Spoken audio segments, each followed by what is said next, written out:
I'm excited to be sharing my rainbow presentation with you. Neurodiversity in the workplace is a deep passion of mine. It's what drove me to create my diverse mind. And I was diagnosed with ADHD over 11 years ago.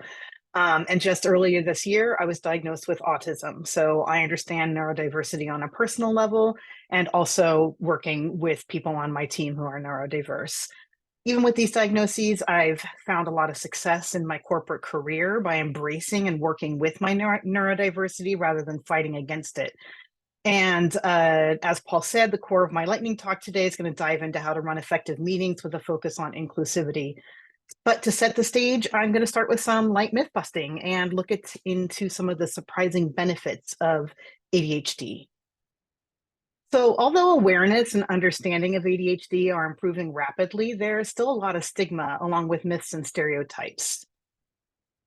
Number one, people with ADHD are lazy. On the inside, ADHDers struggle with executive dysfunction, which is a core trait of ADHD. A common nickname for this is ADHD paralysis.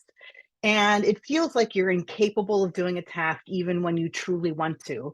Because ADHD is an invisible disability, it can make you look lazy and careless to others, but the reality is we're working twice as hard as our peers in order to achieve the same level of success. And to be successful, ADHDers often do something called masking to appear quote unquote normal to the outside world. And masking itself is quite exhausting and can contribute to more ADHD paralysis like a snowball, and also can unfortunately lead to burnout. Myth number two, people with ADHD can't pay attention. Attention deficit is now being thought of as a bit of a misnomer because it's not necessarily about not being able to pay attention. Instead, the ADHD brain has an abundance of attention, but the difficulty lies in filtering sensory input, making hard to focus on the task at hand. Some describe it as having 1,000 tabs open and 3 of them are playing music. Myth number three, people with ADHD can't focus on a task. Contrary to popular belief, the exact opposite happens with something called hyperfocus. ADHDers can get so engrossed in a task, everything else just fades away into oblivion. Hyperfocus is my most prominent ADHD trait along with time blindness, and it is a blessing and a curse, I can tell you. When hyperfocused on task, we forget to eat, drink, or even sleep for hours on end.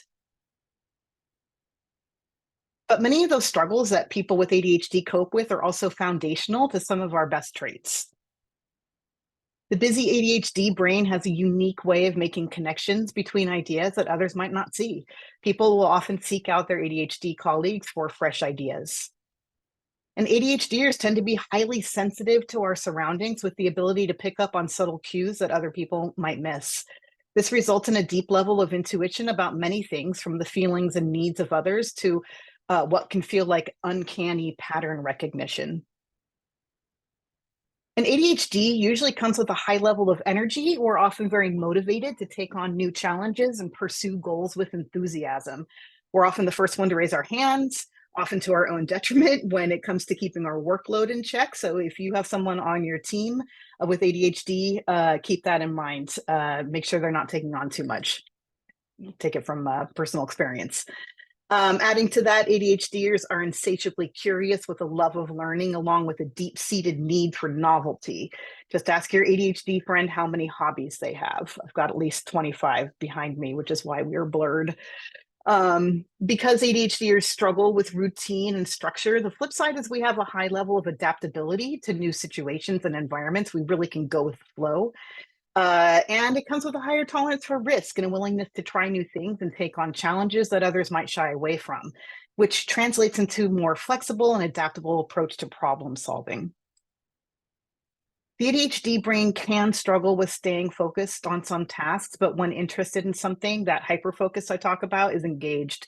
Once started on a project or task, it's hard to stop until that task is done. You can ask my son, who's been picked up late more often than I care to admit. Those stupid Excel pivot tables, they really do me in. So when you combine a highly creative and active mind, a willingness to experiment and take risks, and the ability to see things from novel angles and perspectives, the result is a more innovative approach to problem solving and the ability to come up with unique and unconventional solutions.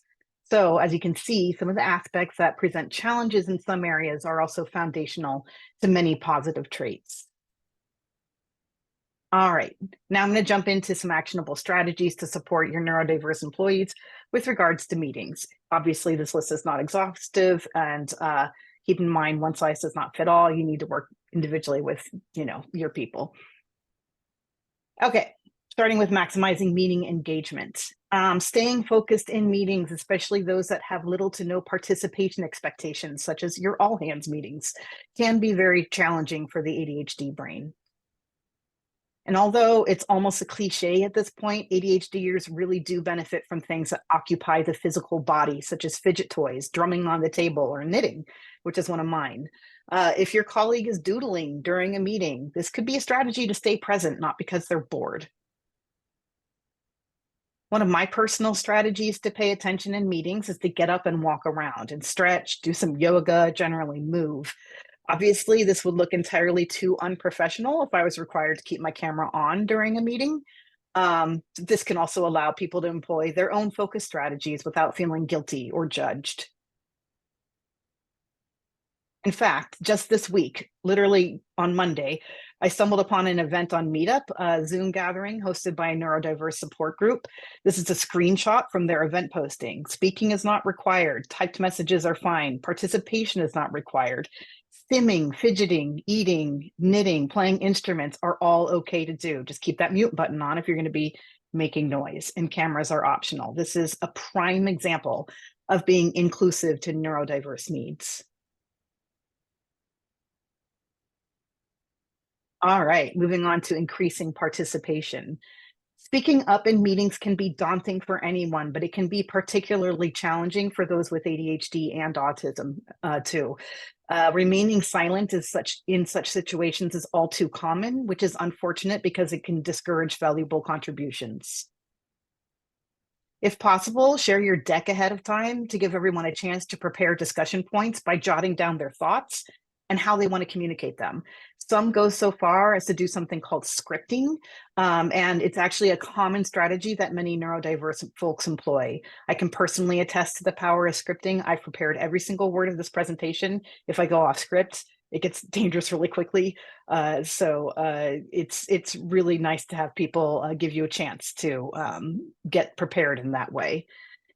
Consider sharing highly detailed agendas beyond what people normally do that include your participation expectations, specific discussion topics, any planned questions that are going to be asked. For example, let everyone know if you expect each person to talk to a specific point or if it will be a brainstorming session on a particular topic. And speaking of brainstorming, using virtual whiteboards to brainstorm and collaborate is always a big hit and comes with the added bonus of having everything in written form to refer to later. So before I employed virtual whiteboards, meeting participation with my support teams was good, but it was often dominated by a few outgoing agents. Verbal discussions meant people had to talk one by one. Conversation was linear. We couldn't cover a lot of ground. But once I employed whiteboards, a different kind of collaboration happened. I easily achieved 100% participation, especially since it allowed for anonymous posting. It also helped individuals gain confidence as they saw their ideas being upvoted or sparking conversation. Weirdly, it would facilitate, verbal discussion along with written discussion, and the entire experience became super dynamic and action-packed with everybody joining in. It was literally a game changer. And as an added bonus, the whiteboard can remain open and be linked to in your meeting's follow-up email to allow for further contributions. Which leads us to after the meeting. Taking the time to make these post-meeting accommodations will especially help those who struggle with time blindness, speech fluency, poor working memory, prioritization, and organization, which are all hallmarks of ADHD and autism. First, if possible, record your meetings and follow up, obviously, with a link to the recording, your whiteboard, what have you. But however, it's also important to honor individual privacy and preferences. I had a person on my Australian team who did not want to be recorded speaking. So we allowed him to contribute after the discussion. Others may prefer to be off camera or watch a recording of the session later. For individuals who struggle with auditory processing, reading a meeting transcript can be much easier than trying to follow along in real time. A colleague at the same company that I was at had auditory processing issues. In fact, I know several people who have auditory processing issues. I worked with her to advocate for accurate transcripts of all the all hands meetings. There are software options out there, such as Descript, that specialize in this. Zoom's native transcript features have come a long way, but they can still produce comical results, particularly when it comes to accents. We have a lot of Australians on our team, so it was pretty useless in our global company. I will admit it took some work and persistence, a lot of persistence, more than I care to admit, but eventually the company agreed, and also started providing closed captioning for the live meetings, which has transformed her ability to process and consume important information being shared during those all hands. And I can tell you she was not the only one that was going to benefit from that. As discussed earlier, some people feel put on the spot if called upon to talk in a meeting, which can create undue anxiety. Allowing after the meeting contributions can help people to comfortably add to the discussion asynchronously. It gives them a chance to gather their ideas and compose thoughtful answers, especially after taking in the discussion rather than trying to come up with something brilliant on the spot. So I hope you learned a lot today about what ADHD is and isn't, and that you've developed a greater empathy and found some new respect for the capabilities of people with ADHD. It's true that employing these strategies means taking extra effort. However, it's likely to be appreciated by everyone in the company. We've all heard the saying, a rising tide lifts all boats, and the same is true when it comes to supporting our neurodiverse colleagues. When putting the accommodations I've spoken about into action, everybody in the business benefits. And when we prioritize a healthy and inclusive workplace culture, we can expect to see a ripple effect throughout the organization, including increased employee engagement, improved performance, and ultimately better business outcomes, right? And if you're interested in continuing the conversation, please reach out to me. I love talking about this stuff. I've got much more to say on the subject. And that's it. That's my lightning talk. Wonderful. Davida, thank you so much. Let's get some happy hands out there for Davida and this topic. Yes, thank you. I think that there is a very unique opportunity here, and I'd like to invite you all out there in the world to put some questions that you have in the chat. As you can see, Davida knows this topic really well. She is neurodiverse herself. She's very open about it. And so if you have any specific questions about working with neurodiverse employees and maybe a specific example of a challenge that you're currently having, please post that in the chat. I'd love for Davida to take a stab at that. I think that one of the cool things that we're seeing here is, I don't remember which organization it was, but an organization we all know recently has gone through a lot of meeting cancellations. If there wasn't detailed meeting notes, they invited the leaders to cancel meetings. And so I love how, Davida, you take it a step further to incorporate neurodiverse employees. So we have some questions here in the chat. I'm going to let you read over those. Please, everyone, post those questions if you do have them. Before I turn it back over to you to answer some questions, Davida, I would love for Alan to share an example that he shared with me that I thought was great. There was a lot of hype going into this meeting because it's something we don't talk about a lot, right, Alan? And it was, can you talk a little bit about some of the feedback you got coming into this? I think going into this meeting, I asked a bunch of people if there was interest in this, and more than a few people whipped out their fidget toy and said, "Hey, I'm, I got a problem with this too, so I'm anxious to hear." So I think I got a lot of enthusiasm from the group on adding this topic. And Davida, I'll thank you at the end, but thank you again for a really interesting presentation. Yeah, well, no problem. Let's dive in. Davida, what do you want to tackle? Yeah, so it's interesting that you say that, Alan. I think that one of the people that I managed who led my US support team is also both what we call ADHD, which is autistic, and have ADHD. And we have decided that neurodiverse people are just attracted to support positions. So I think for those of us that are working in support, we probably have our more than our fair share of neurodiverse people on our teams. And look how many people are coming out here. Okay, so disclosure. Yeah, it's up to people to disclose their own neurodiversity if they care to share, if or not. Obviously, if you are out there making sure that there's a zero stigma mental health approach in your team or in your company, that would help people feel comfortable. Coming out and saying that they are neurodiverse, obviously that's ideal, but not everybody feels comfortable. It's, not everybody is as open about it as I am. But some people, may be asking for things or signaling for things without actually coming out and saying like, hey, I'm ADHD.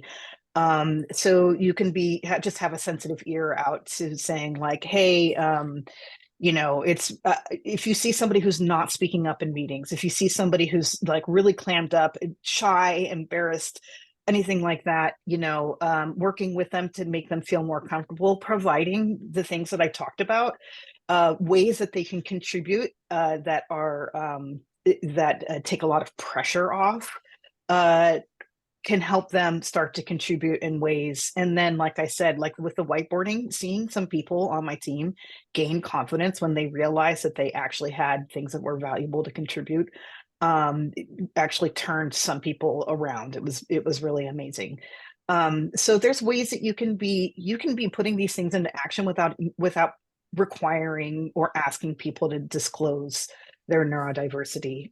But it also should be noted, and I think everybody knows this, but it's ADA, American Disabilities Act, covers autism and ADHD. So providing reasonable accommodations, obviously, and that's true for many, many, many countries around the world. Okay, I'm going to start. That was a little bit on that. Maddie, I hope that kind of touched on what you were asking about. 21-year-old son suffers with ADHD. Yep, love to connect you with him. You got it. Reach out to me. Davida.Fernandez at gmail.com or mydiversemind.com, or I'm on LinkedIn. I'm not expecting anyone to give me their health history, but how do you know someone may be not neurodiverse without asking and providing accommodation? Like I said, provide that safe space. It can take a while, but you can also be providing accommodations without even needing people to disclose. Online resources or books that you can recommend? Yes, I do, but I don't have their titles off the top of my head. But if you reach out to me, Joe, I've got a list for you, We and I could can put that actually together. post those on LinkedIn too, if you want. We can. Yeah, okay, I can do our that. LinkedIn Yeah, absolutely. group. That would be great. What should one avoid asking when you want to approach someone that may have ADHD? Jorge, ooh, I have to think about that one. That's a good one. I want to answer that after the fact, because my gut says yes, there are definitely things, but I want to think about it a little bit. Ashley, ADHD, always looking for ways to better support my team. One thing I struggle with is having other see the value in our special set of skills. Yes, there's a lot of education that needs to be done, right? This is why I'm doing what I'm doing, exactly for that reason. It's I'm trying to get in on as many corporate trainings as I can and things like that. But I think it's about education and self-advocacy and letting people know that this isn't a deficit, and it's not a it's considered a disability, but I don't think it's a disability. I think it's a way that a lot of people's brains work. And I think that finding ways to have it just be another way that people exist in the world is great. And but we can only do that through education and exposure, right? Davida, if I could jump in, we do have to move on, but I okay. liked the last question I wanted to frame over to you, because I think Tim brings up a really good point. As leaders, he says that it's a great way to drive engagement by having cameras on. So if you're a proponent of having cameras on as a leader, how could you maybe flip what you were saying, have cameras on, but enable, how do you balance that if you wanted to in terms of helping your neurodiverse people? Do you say, everyone, I want to challenge everyone during the course of this hour-long meeting to get up and do some kind of jumping jacks at random times? Or like, what would you do, to give people permission to get up and do what they need to do if they have that need, that neurodiverse need to pay attention? So I would absolutely discuss having if you have an option to have one-on-ones with people, if you have people reach out or feel if you have people reach out and mention that they feel uncomfortable having their cameras on, that's something that you can talk with them and like you said, challenge them and say like, hey, go ahead and have cameras on, but if you need to be doing a fidget toy, feel free to do it. If you need to be, I used to knit underneath, like I'd be knitting in my lap. That's how I would do it. So you can see if there's ways that they can, what's called STEM, off camera. But also I would challenge you to consider letting them be off camera. I know it's counterintuitive. That's what a lot of this is about. This is what accommodation is about, is like accommodating people to do things that you don't understand because they work differently than you. But again, there's going to be push and pull. You talk with the person individually. It could be that you can start to get them to be on for a portion of the time or during particular sessions. You can say, hey, for this session, everybody's going to go camera on because we're going to be discussing this and I want to see everybody's faces. So there's ways to Very good. potentially step people in. Wow. Well, I have to say thank you so much. And the comments, everyone, thank you so much. This is absolutely wonderful. And I appreciate, Davida, you bringing this topic to light. You can tell that, you nailed it on the human side of things. And I love this type of conversation. And I love those of you that are open about your own diagnosis. After our meeting today, we're going to do a panel discussion. Davida is going to hang around and we're going to talk about this as a panel. And if you are neurodiverse yourself, I'd love for you to stick around and share. I think that sharing, being open about it, it just, next thing you know, I mean, Davida, you were open about it. Next thing you know, we've got a bunch of comments of people raising their hand and saying yes, yes, and yes. And that is what we're looking for. So I'd love for you all out here to stick around. We can unpack this topic a little bit further. So again, let's everyone give some happy fingers over to Davida. Thank you so much. That was absolutely wonderful. Thank you. Thank you, everyone. All right, I'm going to stop the recording. And now we get to have a little bit of